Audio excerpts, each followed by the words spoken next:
मेनका दोनों ही मन लगाकर पढ़ाई कर रहे थे। वहीं विक्रम रोज नए नए तरीके ढूंढता था समृद्धि से बात करने के, लेकिन समृद्धि कभी भी उस पर ध्यान नहीं देती थी। लेकिन मेनका की विक्रम में दिलचस्पी थी, इसीलिए मेनका विक्रम के पीछे लगी रहती थी। विक्रम से दोस्ती बढ़ाने के लिए मेनका ने संजय का सहारा लिया। वो चाहती थी कि वो संजय से दोस्ती करे ताकि से मेनका की दोस्ती विक्रम से हो सके। लेकिन समृद्धि को नहीं पता था कि मेनका के दिमाग में क्या चल रहा है। समृद्धि हमेशा मेनका से यही बोलती थी कि वो लोग उनसे बड़े हैं और उन्हें उनसे दूर ही रहना चाहिए। लेकिन मेनका एक ही जवाब देती थी, हम सब कॉलेज में एक हैं, कोई बड़ा या छोटा नहीं है रिद्धि, और वैसे भी उनका ये लास्ट ईयर है। अगले साल वो कॉलेज करके चले जाएंगे, फिर कौन किससे मिल रहा है। जब तक इस कॉलेज में है तब तक उनसे दोस्ती कर लेते हैं। मेनका की बात सुनकर समृद्धि को हार कर मानना ही पड़ा और फिर सिलसिला शुरू हुआ उनका एक दूसरे से मिलने का। विक्रम सिर्फ समृद्धि से मिलने के लिए आता था और मेनका विक्रम से मिलने के लिए।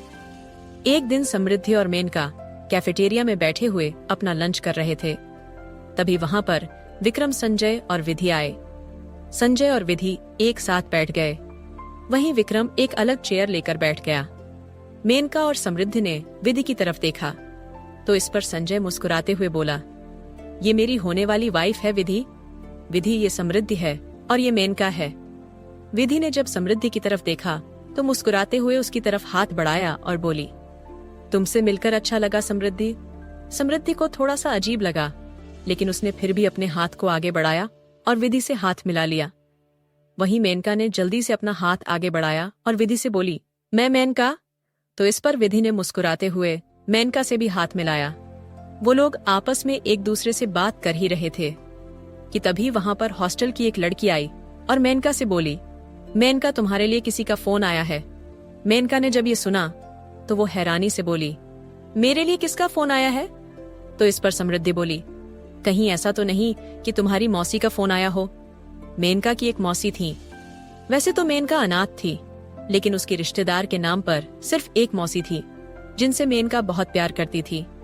मेनका की मौसी भी उससे बहुत प्यार करती थी और वो तो मेनका को अपने साथ रखना भी चाहती थी। लेकिन उसकी मौसी के पति की वजह से वो कभी ऐसा कर ना सकी। लेकिन उसने मेनका का बहुत ध्यान रखा था। मेनका ने जैसे ही ये सोचा कि शायद फोन उसकी मौसी का हो सकता है, तो वो जल्दी से अपनी जगह से उठी और बोली, मुझे अभी जाना होगा। ये बोलकर मेनका बिना कुछ सुने वहां से चली गई। समृद्धि को अब उन तीनों के बीच में अजीब लग रहा था। तभी संजय बोला, हम सब दोस्त हैं समृद्धि। मैं मानता हूँ कि मेनका ही हमसे ज्यादातर बात करती है और तुम चुप रहती हो, लेकिन अगर तुम हमसे दोस्ती करोगी तो इसमें कोई बुराई नहीं है। तुमने देखा ना कि मेनका हमारे साथ कितनी खुश रहती है, तुम भी रह सकते हो। संजय की बात पर विधि बोली, बिल्कुल सही समृद्धि, हम सब दोस्त हैं।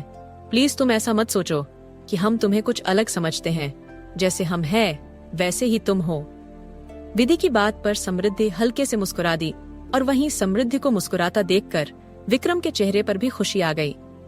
वहीं दूसरी तरफ मेनका ने जल्दी से जाकर हॉस्टल में फोन उठाया और जैसे ही उसने फोन को अपने कान पर लगाया तो दूसरी तरफ से उसकी मौसी की आवाज आई, जो बहुत ही ज्यादा खांस रही थी। अपनी मौसी की ऐसी हालत देखकर मेनका को बहुत बुरा लगा और वो बोली, मौसी, क्या आप ठीक हो? क्या हुआ है आपको? तो इस पर उसकी मौसी बहुत ही कमजोर आवाज में बोली, मेनका बेटा, लगता है मेरे पास अब जीने के लिए ज्यादा वक्त नहीं बचा है। मैं अपनी जिंदगी के आखिरी पलों में तुझे देखना चाहती हूँ। बेटा, जीते जी तो मैं तुझे कभी खुश नहीं रख सकी और ना ही अपने पास रख सकी। अब कम से कम मेरे आखिरी वक्त में अगर तू मेरे पास रहेगी तो मुझे बहुत खुशी होगी। अपनी मौसी की ऐसी बात सुनकर मेनका की आंखों में आंसू आ गए और वो बोली, ऐसा मत बोलो मौसी, आपको कुछ नहीं होगा। मैं आपके पास आ जाऊंगी और मैं आपको बिल्कुल ठीक कर दूंगी। आप परेशान मत हो। मेनका की बात पर उसकी मौसी बोली, हाँ बेटा, मैं तुझे देखना चाहती हूँ, तू मेरे पास आ जा। मेनका ने अपनी मौसी से कहा, आप परेशान मत हो मौसी, मैं जल्द से जल्द आपके पास आती हूँ। मेनका ने फोन रखा और अपने उतरे हुए मुंह के साथ वापस कैफेटेरिया में आ गई, जहां पर वो सारे बैठे हुए थे। मेनका को उदास देखकर समृद्धि बोली, क्या हुआ मेनका, किसका फोन था? तो इस पर मेनका बोली, मौसी का ही फोन था। उनकी तबीयत बहुत खराब है, वो मुझे अपने पास बुला रही हैं। उसकी इस बात को सुनकर समृद्धि बोली, तो तुम्हें उनके पास जाना चाहिए मेनका। हमारे फाइनल एग्जाम्स को अभी 2 महीने बाकी है। तुम बेफिक्र होकर अपनी मौसी के पास जाओ और उनका ध्यान रखो और कोशिश करना कि जल्द से जल्द तुम वापस आ जाओ। तब तक मैं यहाँ सब संभाल लूंगी।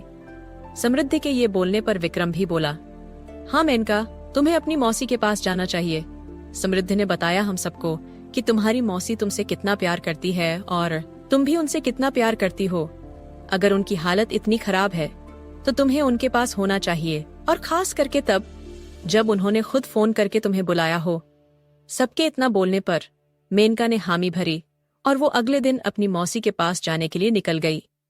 जाने से पहले उसने समृद्धि से कहा कि वो जल्दी आने की कोशिश करेगी। मेनका के जाने के बाद अब समृद्धि हॉस्टल के उस कमरे में अकेली रह गई थी।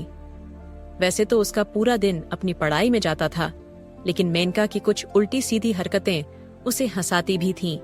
लेकिन अब मेनका ही उसके पास नहीं थी, तो वो किसकी बातों पर हंसती। मेनका को गए हुए हफ्ता भर हो गया था और समृद्धि अपनी पढ़ाई पर ध्यान दे रही थी। तभी एक दिन विधि उसके पास आई और बोली, समृद्धि, मुझे तुमसे कुछ बात करनी थी। विधि के ये बोलने पर समृद्धि बोली, जी कहिए। तो इस पर विधि ने थोड़ा सोचा और बोली, अगर तुम्हें सही लगे तो क्या तुम मेरे साथ पार्क में चल सकती हो?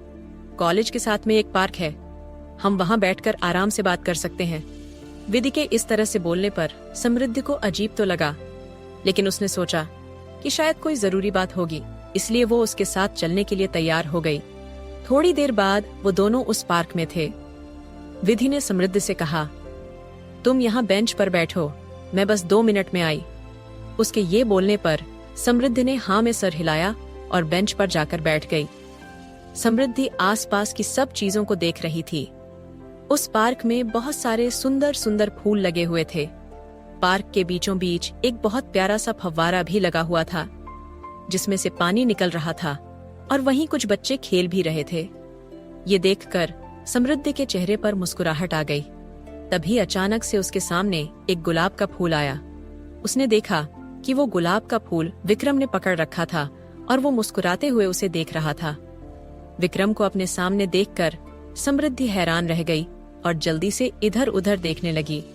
तो विक्रम बोला, विधि यहाँ से जा चुकी है। वो मैंने ही उससे कहा था कि वो तुम्हें बुलाकर लाए ताकि से मैं तुमसे बात कर सकूं।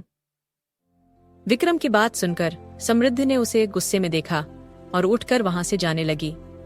तभी विक्रम ने उसका हाथ पकड़ लिया और बोला, रुको समृद्धि, ये क्या तरीका है तुम्हारा? इतने महीने हो गए हैं, मैं देख रहा हूँ, ना तो तुम मुझसे ढंग से बात करती हो, ना मेरी तरफ देखती हो। आखिर क्या कमी है मुझ में? क्या मैं दिखने में अच्छा नहीं हूँ, या फिर मैं एक अच्छे परिवार से नहीं हूँ? फिर तुम मेरे साथ ऐसा क्यों करती हो? समृद्धि ने गुस्से में विक्रम के हाथ से अपना हाथ छुड़ाया और बोली, आप दिखने में भी अच्छे हैं और आपका परिवार भी बहुत अच्छा है, लेकिन फर्क सिर्फ इतना है कि मैं आपके स्टैंडर्ड की नहीं हूँ। समृद्धि के ये बोलने पर विक्रम बोला, तुम ऐसा क्यों सोचती हो समृद्धि? मैं तुम्हारे स्टैंडर्ड से प्यार नहीं करता, मैं तुमसे प्यार करता हूँ। हाँ, मैं जानता हूँ कि तुम अनाथ हो, तुम्हारा कोई परिवार, कोई माँ बाप नहीं है, लेकिन उससे मुझे कोई फर्क नहीं पड़ता। मेरे लिए तुम मेरी समृद्धि हो, जिससे मैंने प्यार किया है, और मैं तुमसे शादी करके जिंदगी भर तुम्हारे साथ खुश रहना चाहता हूँ। विक्रम की बात सुनकर समृद्धि ने अपने कदमों को पीछे लिया और बोली, लेकिन मैं ऐसा कुछ नहीं चाहती हूँ। ना तो मुझे आपसे प्यार है और ना ही मैं आपसे शादी करना चाहती हूँ। मैं अपनी जिंदगी में खुश हूँ। मुझे सिर्फ अपनी पढ़ाई करनी है और अपने पैरों पर खड़ा होना है। अगर आपको मेरी किसी भी बात से ऐसा लगा हो कि मैं आपसे प्यार करती हूँ, तो उसके लिए आप मुझे माफ कर दीजिए, लेकिन मैंने कभी भी आपको ऐसा कोई इशारा नहीं दिया। इस दुनिया में ऐसी बहुत सी खूबसूरत लड़कियां हैं जिनसे आप प्यार भी कर सकते हैं और शादी भी कर सकते हैं, लेकिन उन लड़कियों में मैं नहीं हूँ। ये बोलकर समृद्धि वहां से चली गई। इस बात को 2 दिन हो गए थे। समृद्धि 2 दिन से अपने हॉस्टल के रूम से बाहर निकली ही नहीं थी। उसे डर था कि कहीं विक्रम उसके सामने ना आ जाए, इसलिए वो पूरे दिन अपने हॉस्टल के रूम में ही रहती थी। 2 दिन से विक्रम को समृद्धि नहीं दिखी थी, जिसकी वजह से वो पागल हो रहा था। संजय और विधि ने उसे बहुत समझाया, लेकिन विक्रम के दिलो दिमाग पर समृद्धि इस कदर छाई हुई थी कि उसे उसके अलावा कुछ और दिखाई ही नहीं दे रहा था। वहीं समृद्धि, जो पिछले 2 दिन से सिर्फ रोए जा रही थी, वो खुद को संभालने की बहुत कोशिश कर रही थी, लेकिन संभाल नहीं पा रही थी। इन कुछ महीनों में समृद्धि के दिल में भी विक्रम के लिए प्यार जाग गया था, लेकिन उसे यही डर था कि उसका अनाथ होना कहीं विक्रम और उसके रिश्ते पर भारी ना पड़ जाए, और वो नहीं चाहती थी कि अगर उसने गलती से भी एक बार विक्रम से दिल लगा लिया और फिर कहीं विक्रम के परिवार वालों ने उसे ना अपनाया, तो वो विक्रम के बिना कैसे जिएगी। इसलिए वो विक्रम से दूर ही रहती थी।